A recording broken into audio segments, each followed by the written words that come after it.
Hey, check this code out. Sure. What the fuck? Let's start with probably the most infamous language on this list. Brainfuck. Yes. That's actually what it's called. It has other names too. BF, bran flakes, Brainfuck. Now my personal favorite is bran flakes. This language is one of the most famous esoteric programming languages, or as some people like to call them, esolangs, which is a programming language that's designed to experiment with weird ideas, to be hard to program in, or as a joke. So basically, it's useless and a waste of time, but it's cool. Bran flakes was created in 1993 by some absolute madman named Urban Mueller. When he made this language, he was a student, and I guess at the time he thought, kilobytes for a compiler? Yikes, that's pure bloatware. I can do better than that. And he did. The original compiler for Brainfuck was just 296 bytes on the Amiga OS. Mueller wasn't satisfied with that. He later improved it to just 240 bytes. That's insane. Nowadays, programs take up all your RAM, and one update is like 1 gazillion gigabytes. He was inspired by another minimal language called False that had a 1224 byte compiler, and he thought he could do better. And as you can tell, he did. The language has exactly 8 commands. That's literally it. Any other character is considered a comment and ignored, which means hello world looks like this. Yeah, how does this nightmare fuel actually work? Brainfuck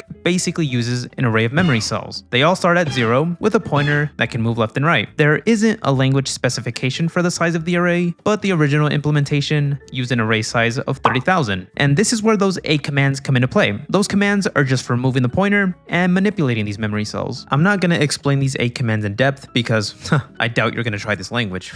But if there's something you should try, it's sloth bytes. Oh, you don't know what sloth bytes is? Sloth Bytes is my weekly newsletter where I try to make you a better programmer in about 5 minutes. Optimistic, I know. Every week, I share programming advice, news, and interesting articles to make you a better programmer. And the best part, it's free. All you have to do is give me your email. I won't spam you, I promise.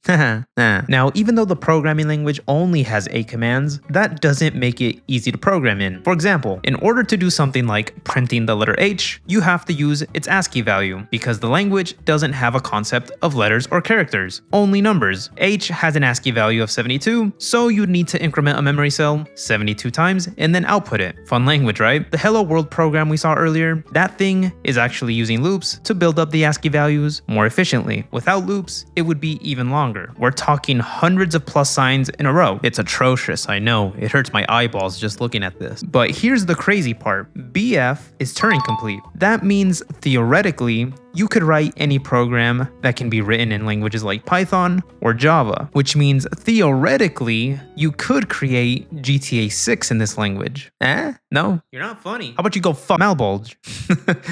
It sounds like my bulge. Malbolge is named after the 8th circle of hell in Dante's Inferno, which is pretty fitting because trying to program in this language is a literal punishment. This is what Hello World looks like. I'm serious, I didn't just smash my keyboard, that's the literal code. This language was created in 1998 by Ben Olmsted, and this guy was an absolute villain. Malbolge was literally designed to be the most difficult language to program. There's no hidden meaning or anything, that's the literal goal. When this language was first released, nobody could figure out how to write a program in it, not even Ben Olmsted himself. It's the Dark Souls of programming languages, and apparently Ben was feeling quite generous when he made this language because in an interview, he said this: if I were to make Malbolge in the 2000s, I would definitely make the documentation subtly wrong. What? It took 2 full years before the first Hello World program appeared, and it wasn't written by a human. A guy named Andrew Cook wrote a search algorithm that basically brute forced its way to Hello World. A program had to be made to program in this language. But why is this language so difficult? How does it work? I'll try my best to explain how this disgusting language works, but I'm most likely gonna be wrong because trying to figure out how this works is giving me a stroke. Okay, so you know how all computers are binary? You know, 1s and 0s? Yeah, you can throw that in the trash. Malbolge does not do that. So instead of following every other programming language, and also, you know, how every computer in the world works, Malbolge wanted to be a special snowflake and use a ternary system. So instead of zeros and ones, we got zeros, ones, and twos. Ooh. Which means for programming, instead of using bits, we now use trits. The more you know. And Malbolge has 3 registers. You can think of them as 3 boxes that hold numbers. Register A is the accumulator, register C is the code pointer, and then there's register D, which is the data pointer. And just like BF, Malbolge only has 8 instructions: jump, output, input, rotate, move, no operation, stop, and the last one is called a crazy operation. Now, Ben didn't call it the crazy operation, the community did, which says a lot. The crazy operation is a trit-wise operation, because remember, we're using trits in this language, and you basically add 2 numbers, but there's no logic to it. There's no pattern. Ben straight up says it right here. Don't look for patterns, it's not there. It's just a random table you have to memorize. Great. You know what's my favorite part about the language? The syntax is absolutely useless. Woo!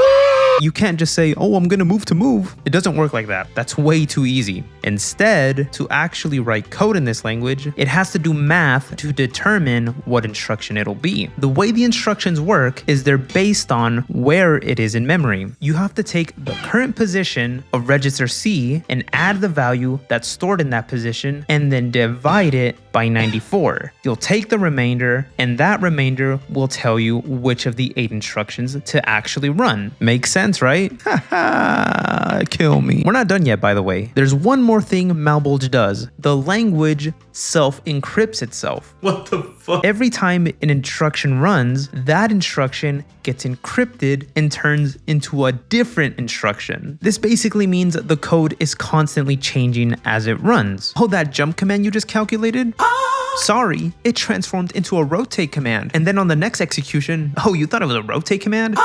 What are you, stupid? It's obviously the letter R now. What? That's why programming in this language is so hard. You have to do some math, and then you have to decipher this encryption just to run one instruction. This is why it took so long to write Hello World, because nobody had the patience to read and understand how this piece of garbage language. Anyways, this language does have some weaknesses, and it's the only reason why it's possible to even write programs that do anything useful. But even then, it's not worth the difficulty. Don't do it. Please don't try this language. Don't do it. Now, this next one isn't exactly a programming language, but a programming tool you probably haven't heard of until now. An ADE, which stands for Agentic Development Environment. ADEs are the next generation of developer tools that are going to make any engineer 100 times more productive, and one of the companies pioneering this type of tool is Warp, today's video sponsor. Warp combines the terminal, the IDE, and AI agents into one platform. So instead of juggling multiple tools, you just need Warp. You get the speed of a terminal while also having AI-powered commands, a full code editor with review panels, file tree, inline editing, and basically everything you'd expect from an IDE. And you also get AI agents that can write code for you, generate terminal commands, and handle all the tedious stuff so you can focus on building. Warp is already the leading development environment for over 700,000 developers at big companies. This isn't some experimental tool, it's what actual engineers are using right now. Warp is free to use, but if you want to upgrade and get more out of it, you can just use the link in the description to get started. Intercal. Intercal stands for Compiler Language with No Pronounceable Acronym. What? You get it? Because you can't pronounce the actual acronym. This language was created in 1972 by 2 Princeton University students, Don Woods and James Lyon. Intercal is probably the very first esoteric programming language ever made. And this language was meant to be a parody of all the programming languages from the 60s. Fortran, COBOL, BASIC, all those fun languages. Don Woods and James Lyon decided to make a language that was unlike every single one of those, and they succeeded. This is what Hello World looks like in Intercal. Whoa, it's actually readable. Now, this language is a bit easier compared to the other 2 languages we've talked about, but it's still a little wonky. For example, instead of using letters for variables, Intercal uses punctuations, and the equal operation in Intercal, it uses this arrow called gets. And Intercal does not have mathematical operations. It doesn't have addition, subtraction, multiplication, or division. Instead, it has select, mingle, and unary operators. But what I think is the most interesting part about Intercal is the please keyword. If you don't use please enough in your code, the compiler rejects your program for being insufficiently polite. But if you use please too much, it also gets rejected for being excessively polite. You have to use the please command on exactly 1/3 to 1/5 of your statements, or your code won't compile. So not only do you have to write working code, but you also have to have the right amount of politeness. Now, you're obviously thinking about how performant this language is, and let me tell you, a benchmark was ran where it computed prime numbers that were less than 65,536. This is also called the sieve of Eratosthenes. And they compared the results against C. C took less than half a second. Intercal took over 17 hours. Oh yeah, and this language is also Turing complete, which means theoretically, you could make GTA Piet. This is Piet, and yes, this is Hello World. Piet is a programming language where your code is literally abstract art. It's named after Piet Mondrian, a Dutch painter who pioneered geometric abstract art in the early 1900s. This language was created by David Morgan Marr, who thought that programming needs a bit more color. So how does it even work? Every Piet program starts at the top left, and there's an invisible pointer that's called the direction pointer. The direction pointer moves through these pixels, or as Piet likes to call them, codals, because pixels plus code, genius, I know. But a group of these pixels of the same color are called color blocks. The number of pixels inside the color block determines the value. Pretty interesting. Piet uses 20 colors, and the key thing you have to understand is that the commands aren't determined by the colors themselves. They're determined by how the color changes as you move through the program. And these color changes are categorized into steps based on lightness change and hue change. Now, Piet is a stack-based programming language, so a lot of the commands are stack operations, like push and pop. The only colors that don't follow these rules are white and black. They do different things. White blocks are basically empty spaces. They do nothing. The pointer can pass through it and nothing will happen. As for the color black, those are used for walls. The pointer cannot pass through this. If it hits black, it'll bounce off and try another direction, which means in order to end a Piet program, you have to trap the pointer. That's the only way to end a program. Yeah, this language is honestly not that difficult to understand, at least compared to the other languages we've talked about. But fun fact, this language is in fact Turing complete, which means Theo Chef. Alright, so we've gone from code that looks like paintings, let's move on to code that looks like a cookbook? That's right, it's the Gordon Ramsay of programming languages. This language was created in 2002 by the same creator of Piet, David Morgan Marr. Now here is the original Hello World program in Chef. It's honestly one of the most readable languages here.